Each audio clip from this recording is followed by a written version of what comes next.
Welcome back to I Am Publications. This is our entertainmentology segment. And yes, so we have our I Amology inspirational, motivational videos, non-traditional, non-religious, joyful, happy, fun conversations. Very relaxed. And we have the entertainmentology, where we're showing that I am self to the world as entertainers, as well as fans to support I Am Self as entertainers. And I like to quote favorite verse, before Abraham was, I am. It's not a religious thing at all, but I'm just showing, I'm actually taking scripture and text to make that just regular conversation without any religious or holier than thou tones, but just to really see how I am answers I am. I am praised for something, and then I am delivers I am self as a great entertainer, such as Frank Sinatra, Elvis Presley, to make I am moments on I am planet better. I know this language sounds weird, but hey, this is what we do at I Am Publications, especially doing our I Amology videos and I Am Entertainment, or I Am Entertainment videos. Entertainmentology. Please subscribe to the channel. Hit the notification bell so you are notified of our new videos, and the like button, and leave encouraging, courageous, positive comments. If you don't have those, don't even keep them to yourself. Just get rid of them, but don't leave them here. And thank you for this company for making this wonderful video. Make sure you go to their channel, subscribe to their channel, hit their notification bell and their like button as you hit our like button here. And I'll leave great comments and thank them for the wonderful video. So with no further delay, Elvis Presleyology. He was an iconic singer and film actor. He was charismatic and talented and literally shocked the world of music with a new sound. Thousands of American teenagers dreamed about his hairstyle, and other thousands envied his popularity among girls. One of our favorite Today, entertainers. We will talk about the king of rock and roll, Elvis Presley, who, thanks to his desire and personal ambitions, got out of poverty and became a legend.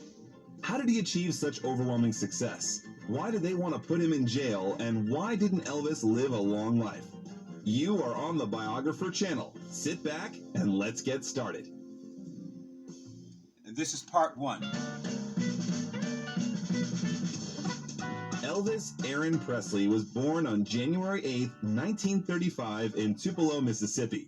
His parents, Vernon Elvis and Gladys Love Presley, lived in a shotgun house that Vernon built for the birth of the child. Elvis wasn't the family's only expected child. His twin brother, Jesse Garon Presley, who was born half an hour before Elvis, was stillborn. His father was of German, Scottish, and English descent, and his mother, Gladys, was of Scotch-Irish with French-Norman ancestry. They were working-class families and native Cherokees in the clan. Elvis's granddaughter, Riley Coe, confirms that her great-great-grandmother, Gladys, was Cherokee. I had one great-grandma who was Creek and one who was full-blood Cherokee. Gladys was the head of the small Presley family. Elvis grew close to his parents from childhood and over time formed a particularly close bond with his mother. There's a little known trick to getting started in real estate, making $1,000, $2,000, or even $10,000 a day that doesn't require you to put any of your own money, buy, sell, or even rent a property. In fact, all you need to make money with this strategy is an internet connection and a laptop. Honestly, you could... Aunts, uncles, and cousins lived next to each other in Tupelo. The family did not live richly. Vernon changed one odd job for another, not particularly showing his ambitions. The family often had to rely on government food aid or help from neighbors, but the parents struggled to provide everything for their son, who was the meaning of their lives. They lost their home when Elvis was 3 years old in May of 1938. Vernon was found guilty of forging a check issued to him by a landowner and occasional employer. He was sentenced to 3 years in the Mississippi State Penitentiary at Parchman, and Gladys and Elvis moved in with relatives. Vernon spent 8 months behind bars, after which he was released on the condition that he would maintain good behavior. Elvis entered the first grade at East Tupelo Consolidated School in September of 1941. The teachers considered him average. By 1943, from the age of 8, Elvis was spending many Saturday nights at the Tupelo Courthouse, from where WELO broadcast Saturday Jamboree was filmed. It was an amateur program that had a live audience. It numbered up to 150 people. Anyone could sing or play on the program, and Elvis did it repeatedly. Old Shep was just one of the many songs he sang. At the end of the Second World War, where the boy's father helped build a POW camp, Vernon bought a new 4-room house on Berry Street, East Tupelo. Elvis entered the 5th grade during that period. At the beginning of the school term, his teacher, Mrs. Grimes, asked her students if any of them wanted to say a prayer. Elvis stood up and said one, then immediately began to sing Old Shep. Mrs. Grimes was very impressed. He sang it so sweetly, she once said. The teacher took him to the headmaster, Mr. Cole, and Elvis sang Old Shep again. Mr. Cole was no less impressed. That was a few weeks before the Mississippi-Alabama Fair and Daily Show in Tupelo. Elvis was immediately selected to participate. Elvis sang for the public on October 3, 1945 on Children's Day at the annual Mississippi-Alabama Fair and Dairy Show in the Central Square. That was his first public performance. 10-year-old Elvis stood on the chair by a microphone and sang Old Shep at a youth talent show on WELO radio. It is said that Elvis took second place by putting on his glasses and standing on a chair to reach the microphone in front of several hundred people. He wore glasses for a short time in 5th grade. Elvis was supposed to receive free tickets to all the attractions of the fair and $5 for second place.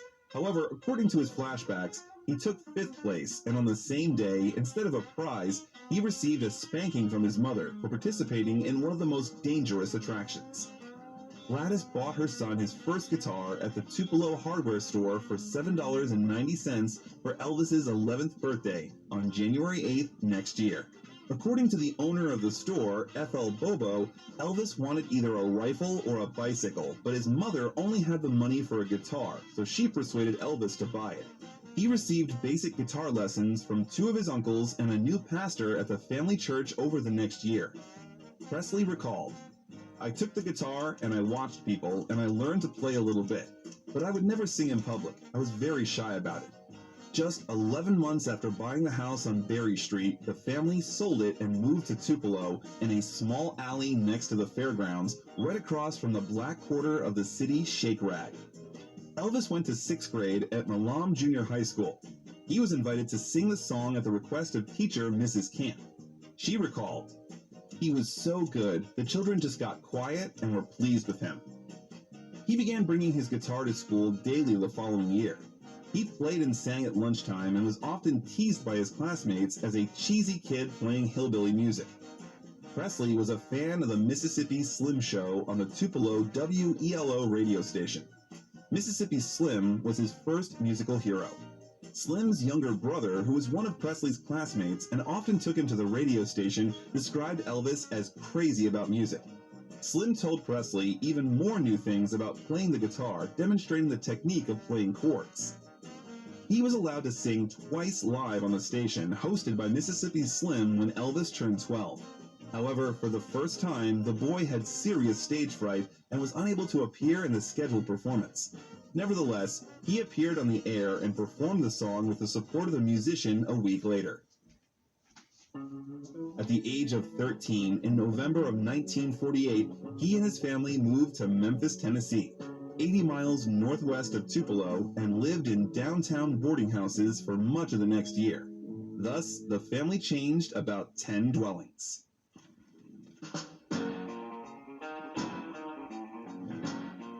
Elvis continued his 8th grade studies at Humes High School in Memphis.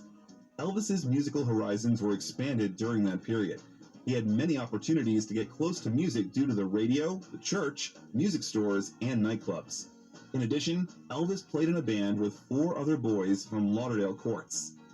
Elvis began to pay special attention to his appearance during that period. He let his hair and sideburns grow longer than usual and began to wear extremely colorful clothes that made him stand out, especially against the background of the conservative, conformist Deep South of the 50s. Elvis wore trousers every day, at a time when everyone at school wore jeans. He wore a coat and tied a scarf like an ascot tie, like some kind of film star. People looked at him with surprise, but the guy already knew what he wanted to strive for. You ain't nothing The life of the Presley family at that time had not yet improved. Vernon and Gladys were changing jobs one by one. Elvis moonlighted to feed himself and his parents. Together, they went to the Assembly of God Church. Elvis continued to sing along with the guitar, went shopping on Beale Street, and actively absorbed the black blues and gospel music that sounded around him.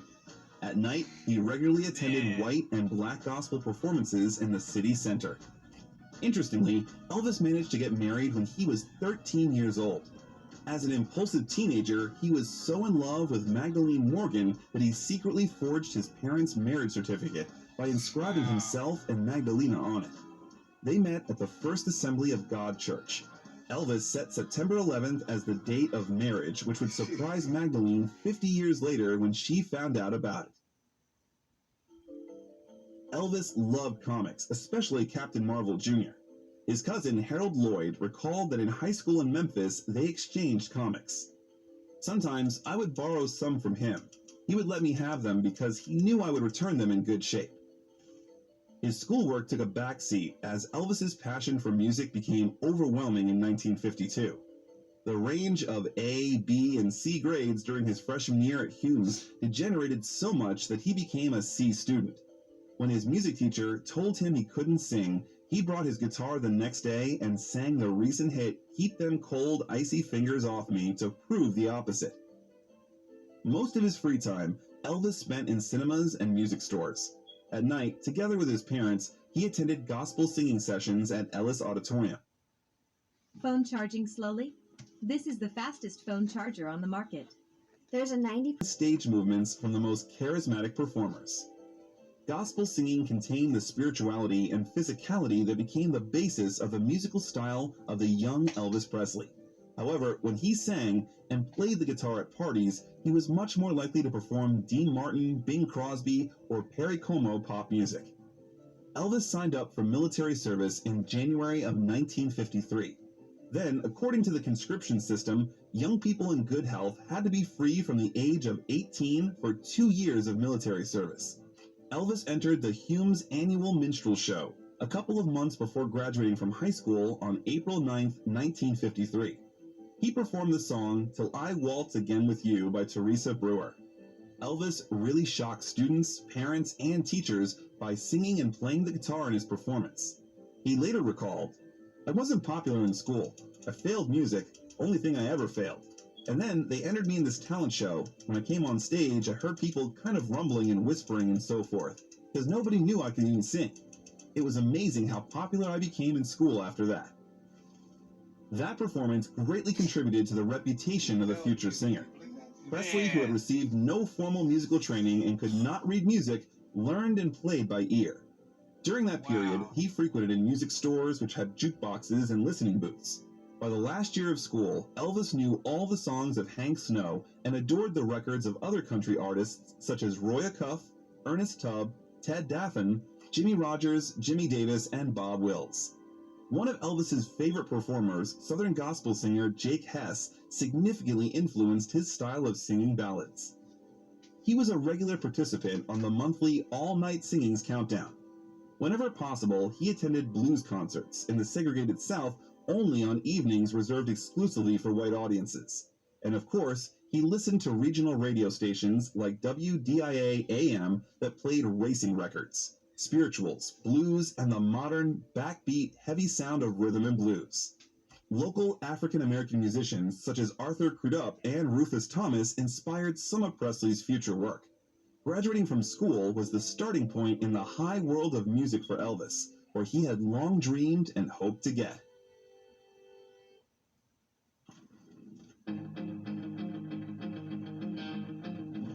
Elvis got a job at the M.B. Parker Machinist's Garage for $33 a week after graduating from Humes High School on June 3, 1953, which can hardly be considered an attribute of a future legend.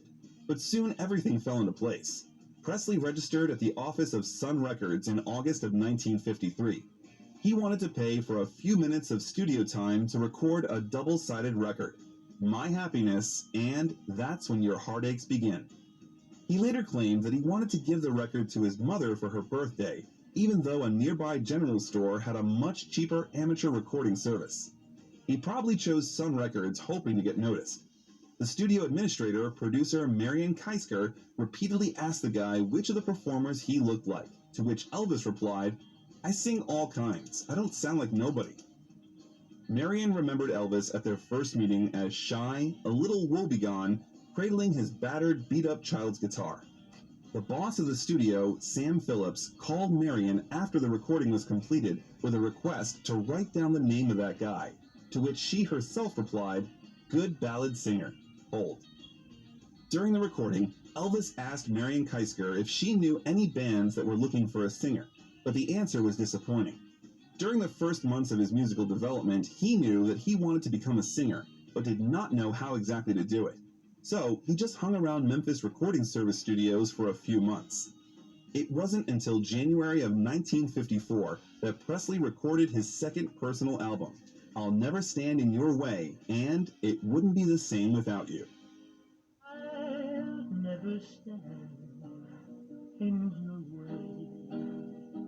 But that didn't help him become a professional artist. Elvis failed an audition for the local vocal quartet Songfellows after being told he couldn't sing. Elvis changed work due to instructions from his former boss to cut his hair in April. He got a job as a truck driver at Crown Electric for a good salary of $40 a week. His friend, Ronnie Smith, who was also a music enthusiast with whom they played several shows, was already in a real professional band at the age of 16. That group was led by Eddie Bond, who had been playing in Memphis for several years and was now in need of a vocalist. Ronnie suggested Elvis for the position, but after a couple of songs, Presley failed. Bond rejected him, advising to keep driving the truck. He said that he would never be a singer. Fate literally gave the guy a second chance at that time. He found out that Sun Records boss Sam Phillips was looking for a new, amazing sound. He needed a performer who could bring to a wider audience the sound of black musicians who were very popular. Sam bought a demo of Jimmy Sweeney's ballad Without You, believing that it would suit a teenage singer, so he invited Elvis to the studio. Phillips did not like his performance, but he asked Presley to sing as many songs as he knew. He was so impressed with what he heard that he invited two local musicians, guitarist Winfield Scotty Moore and double bassist Bill Black, to compose and record something with Elvis. The musical session that took place on the evening of July 5th until late.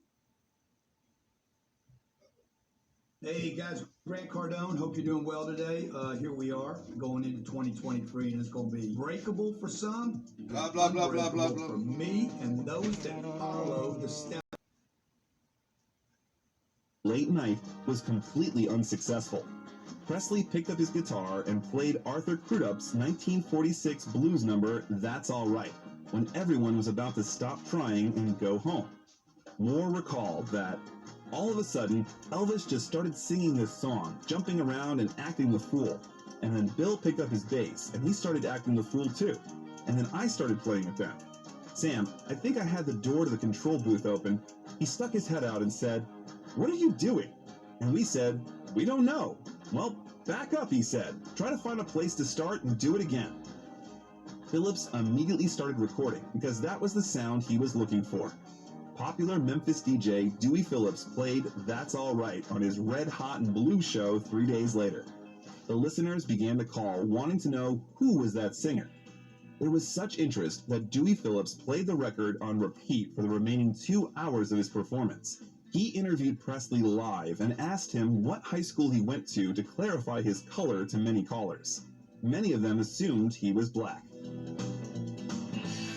Over the next few days, the trio with Elvis recorded Bill Monroe's Blue Moon of Kentucky in a bluegrass style, again in a distinctive style, using an artificial echo effect that Sam Phillips called slapback.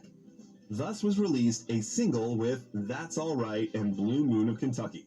And he would record the music to this machine. It's mono, so everything would go live. He might have 4 microphones, but it would all go to one track tape, so there's no changing anything later. Eddie Bond asked Ronnie Smith to find out if Elvis wanted to sing with him now after the record became a hit in Memphis. Elvis politely declined the invitation. Presley, Moore, and Black performed in public for the first time at the Bon Air Club on July 17th. Elvis still performed with his first guitar. The trio played at the Overton Park Shell at the end of the month. That performance became special because of Elvis's eccentric dance. He performed Rubber Legs for the first time, but soon it would be his most recognizable signature movement.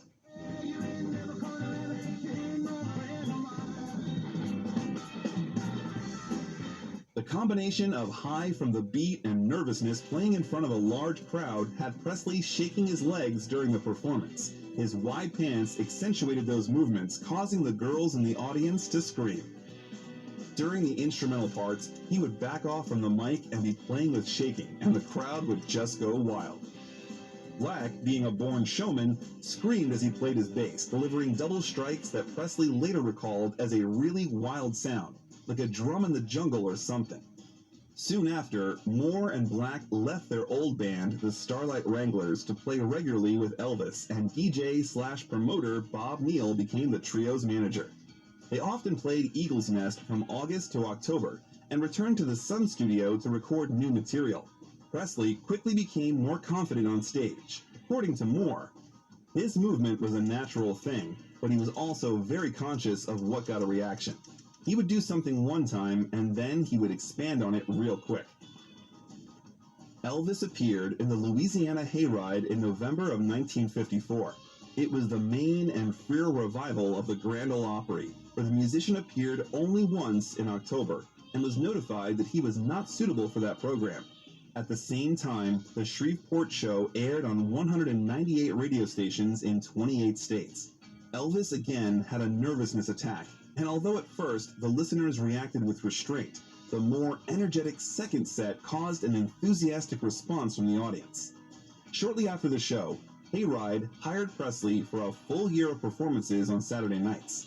After trading his old guitar for $8 and seeing it immediately go to the rubbish, Elvis purchased a Martin guitar for a hefty $175. That's $1,800 in 2022. Elvis's new contract with Bob Neal went into effect on January 1st, 1955, and over the next few months, a smiling photo of Elvis, Neal, and Sam Phillips commemorating the event appeared in various periodicals and fanzines. And the trio went to play in new places, including New Orleans, Louisiana, Houston, Texas, and Texarkana, Arkansas. Elvis, along with many up-and-coming artists like Minnie Pearl, Johnny Horton, and Johnny Cash, sang the praises of Louisiana Hayride's sponsor, donut maker Southern Made Donuts. Presley had a lifelong love of donuts, receiving a box of them with hot icing in exchange for a radio promo tape. Unfortunately, that Elvis commercial was never released. Soon, Presley made his first television appearance on KSLA's TV's Louisiana Hayride, and his regular Hayride appearances, constant touring, and well-received record releases made him a regional star from Tennessee to West Texas. That brought to him the attention of Colonel Tom Parker, whom Bob Neal considered the best promoter in the music business. Parker invited Presley to perform at Hank Snow's February country tour. Elvis's fourth singles, Baby Let's Play House and I'm Left, You're Right, She's Gone, were released on April 10th.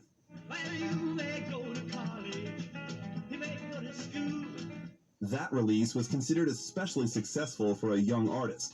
In May, Presley toured the South daily, which led to Colonel Parker writing to Bob Neal at the end of the month that he wanted to participate in promoting Elvis's career. Elvis went to Texarkana on June 5th. Phone charging slowly? This is the fastest phone charger on the market. There's a 90% chance your phone is already infected with this. There's a new groundbreaking discovery that's reversing planned obsolescence. And For another show.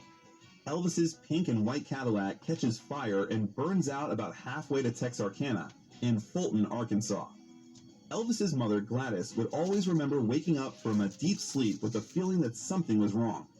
Others remembered Elvis sitting on the side of the road and being devastated watching his dreams go up in smoke.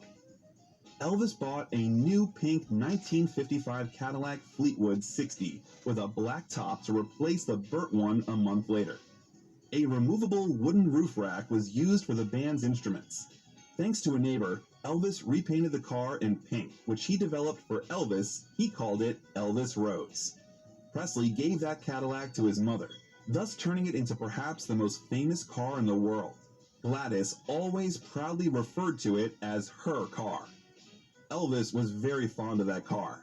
One November, Johnny Cash joined Presley's show and was amazed to see that Elvis took the time to hand wash his car thoroughly after driving it in the rain and through the mud on the way to Texarkana. By the way, would you like to know more about the difficult life of Johnny Cash? We always consider the wishes in the comments. Write whose biography you would like to know. Sun had already made 10 releases of Elvis Presley, Scotty, and Bill by August. A drummer joined the trio on the last recordings. Some songs, like That's All Right, were written in a language that one Memphis journalist called R&B idiom of Negro field jazz. And other songs, like Blue Moon of Kentucky, were more in the country field, but there was a curious blending of the two different musics in both.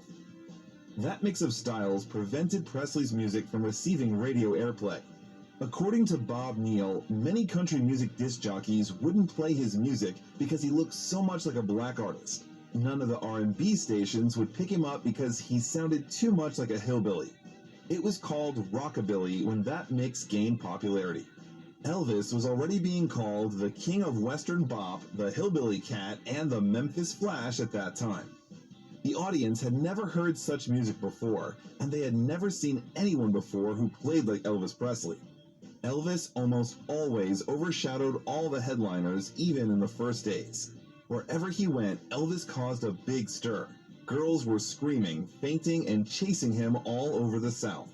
Presley renewed Neal's management contract in August of that year, appointing Colonel Parker as his special advisor.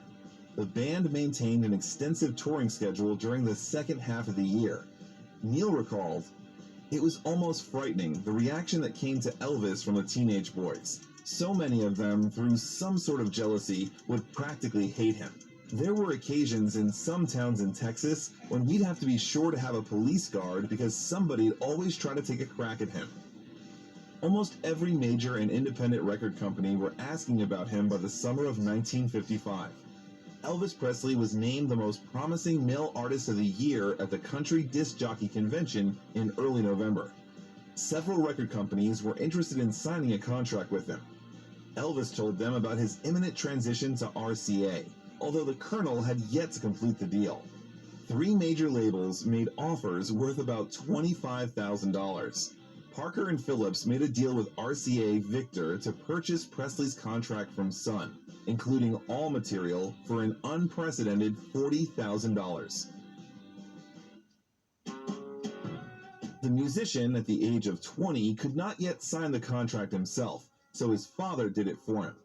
Parker arranged with the owners of Hill and Range Publishing, Gene and Julian Aberbach, to create 2 organizations, Elvis Presley Music and Gladys Music, to process the material Presley had recorded. The songwriters had to give up 1/3 of their regular fees in exchange for Elvis performing their compositions. RCA Victor began to heavily promote Presley by December and re-released many of his older recordings before the end of the month. Elvis held his first recording session for RCA at their Nashville studio 2 days after his 21st birthday, on January 10th of next year. RCA Victor brought in guitarist Chet Atkins and 3 backing vocalists, including Gordon Stoker of the popular Jordanaires Quartet, to expand the sound in addition to Presley's usual support of Moore, Black, Fontana, and hayride pianist Floyd Kramer in concert. Among the songs recorded during that session was the unusual and slightly dreary Heartbreak Hotel. It's down at the end of Lonely Street, that Heartbreak Hotel. The single sold over 300,000 copies in its first 3 weeks of release. Soon, it would hit #1 on the Billboard Pop Singles chart for 8 weeks, as well as #1 on the country chart and #5 on the R&B chart. It became Elvis's first single to sell over 1 million copies, earning Elvis his very first gold record. In the meantime, Parker brought Presley to national television by inviting him to the CBS stage show in New York, which included 6 appearances in 2 months. After the first show, Presley stayed in town to record at RCA Victor Studios. Those New York sessions recorded Blue Suede Shoes and 7 other songs. I forgot to remember to... If you had a choice, would you rather pay $12 for this cheese grater on Amazon or pay less than $2 on Alibaba for the exact same thing? Well, believe it or not, over 16,000 people paid $12 for this product on Amazon last month. And it's making this person selling this product on Amazon over... Forget, originally released back in August last year, reached the top of the Billboard National Country Singles Chart in February. Blue Suede Shoes was a single hit, but those new recordings were decisive in Elvis's career because they marked the moment he began to move away from his raw, clean Sun sound towards the more commercial and spacious RCA sound. Don't you step on my blue suede shoes. Neil's contract was terminated and Parker became Presley's manager in early March. RCA Victor released Presley's self-titled debut album on March 23rd. Together with 5 unreleased Sun recordings, the 7 recently recorded tracks were the most diverse. Among them were 2 country songs and a bouncy pop tune, while the rest reflected the revolving sound of rock and roll. Elvis Presley became the first rock and roll album to top the Billboard charts and held that position for 10 weeks, and the cover is considered iconic and extols the importance of the guitar in the genre. One early day in March, before flying to Shreveport with cousin Gene Smith, Elvis writes a check to buy a $40,000 house for himself and his parents at 1034